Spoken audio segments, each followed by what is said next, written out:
Good morning, Mavericks. I'm Ian Mitchell. And I'm Caroline L. Jasmine. When it comes to graffiti, everyone has a different opinion. I agree. Let's check out what our fellow Mavericks have to say about the topic.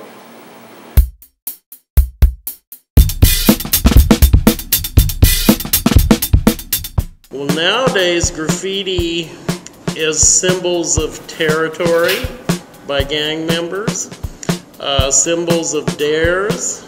Alright, what is graffiti? It depends who does it. If it's a gang, it's garbage, but if it's someone expressing themselves, that's art.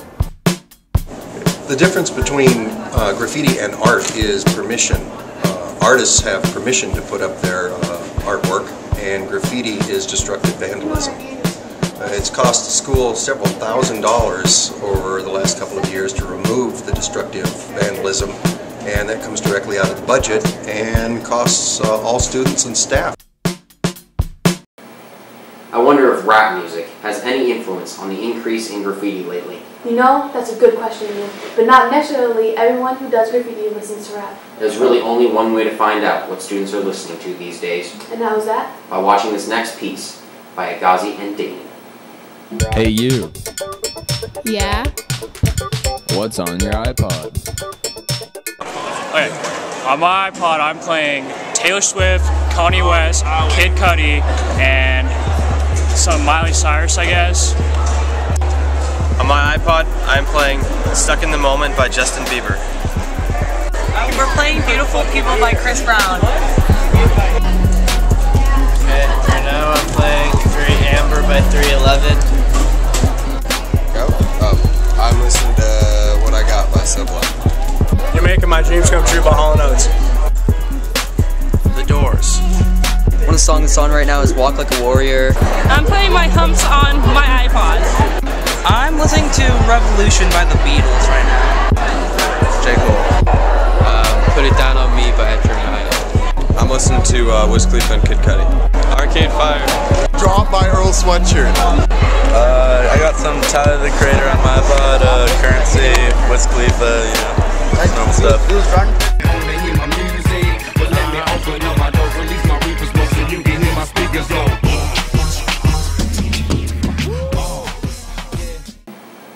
I wonder if any of those kids are listening to Soul. Who's Soul? An up-and-coming artist in the area. Nikki has more information for you guys.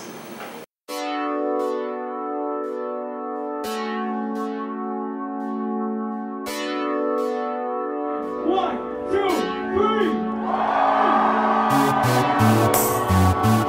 Soul is a native Seattle artist who is currently enrolled at UW as a senior. Soul is no stranger to the stage, who he shared with notorious names like Wu-Tang Clan and Blue Scholars. He grew up listening to Marvin Gaye, Andre 3000, and Outkast. His music is a marriage between old school flow and 2011 swag.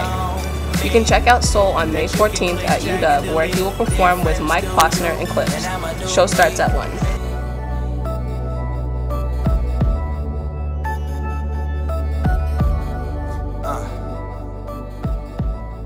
The life I love is the life I'm living. If the guys tried to tell me to quit, I wouldn't listen. Sometimes you gotta see it yourself. Sometimes you gotta succeed with no help. One way a lot of teenagers use music these days to get pumped up for their sports games. You're totally right, Caroline. Next up, Carrie Bolio is bringing us an inside look at the boys' baseball team. This season, she got some close-up interviews with the players. When it comes to baseball, we all have a favorite team.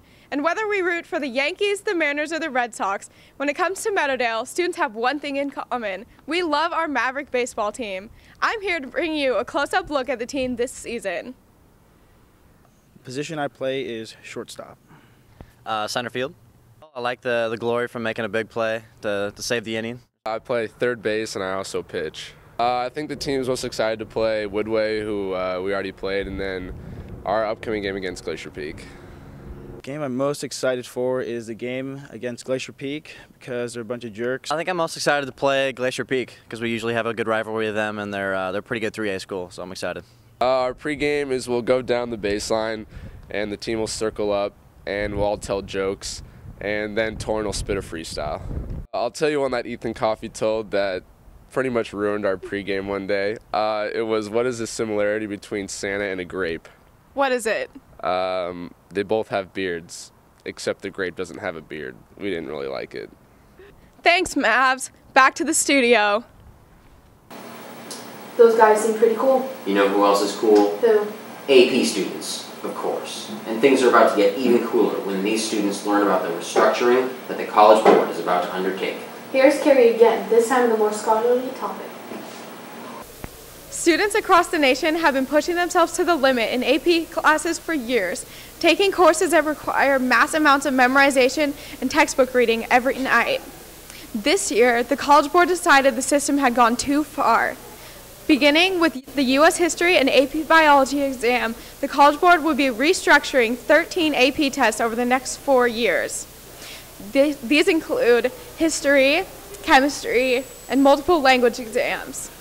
The College Board hopes to focus more on analytical thinking skills and less on strict memorization, meaning less multiple choice questions and more long answer written responses. Students will no longer be docked points for missing questions on the multiple choice section.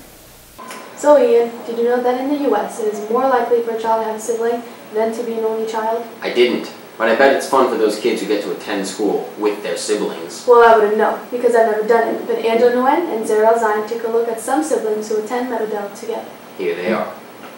Hello, Mavs. I'm Zara Alzine. Have you ever wondered what your friends and their siblings are really like? My colleague Angela Nguyen and I got that down for you. Take a look and let's find out. I really like riding to school with Erica every morning. She gives me someone to talk to in the car. And my favorite thing is that I just like to see her every day. It's nice. Ren, what's your least favorite thing? Seeing them in the hallway because they're a little awkward.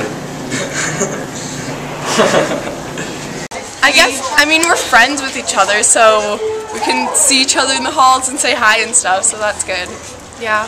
Think about going to school with your sibling. I get to see him every day, you know, just hang out with him. And your least favorite thing? I have to hang out with him. My favorite thing is probably that I get to put my soccer stuff in my brother's car while I'm at school, so I don't have to carry it around with me all day. I get rides to school with my brother. Yeah, right. My favorite thing about going to school with my sibling is I get to see his beautiful face all the time, and I get to connect with him and sit with him at lunch and talk to him and his friends. And I just like having my brother at school with me. And I get rides. My favorite thing about having my little sister here at school with me is when I need a calculator, I can just go take hers. Probably my least favorite is having to wait for my sister to get in the car every day because she always takes super long in the morning. She hates it when I'm late in the morning and then it makes her late for first period. She gets really mad at me. Same. And then I feel bad. It's my least favorite thing. I feel really guilty when I make her late. Same. I would have to say that people always confuse us. They don't know which one's which. Yeah, and they like the first thing they say to you is, "Hi, you're Sydney, right?" Not just, "Hi, Sydney, what's up?" Yeah. So what's your least favorite thing? Having to wait for him after school and giving him rides home. Okay, well, I have to wait for you, so. One time when I was in class, she walked in and told everyone a childhood secret. And no one was supposed to hear. You may live in the same house, share the same blood, and see the person every day, but do you really know who they are? There you have it, Mavs. Back to the studio. Well, Mavs, we only have one more piece for you today, and it's going to be a party. Or will it? What? Here's Bobby, showing us how people truly celebrate Cinco de Mayo. Hi, my name is Suvika Krishnani. Here in the U.S., we celebrate Mother's Day. In Mexico, we celebrate Cinco de Mayo. This is because Mexicans won their independence from France on May 5th, 1918. Let's take it down to Mexico and see how they celebrate it.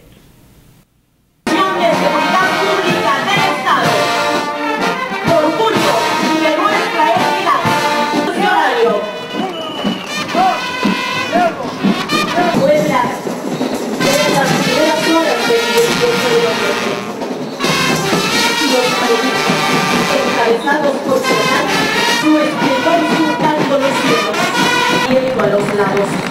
Con la revolución, esta vestimenta se adoptó como un atuendo nacional. Well, there you have it, Mavs. Back to the studio.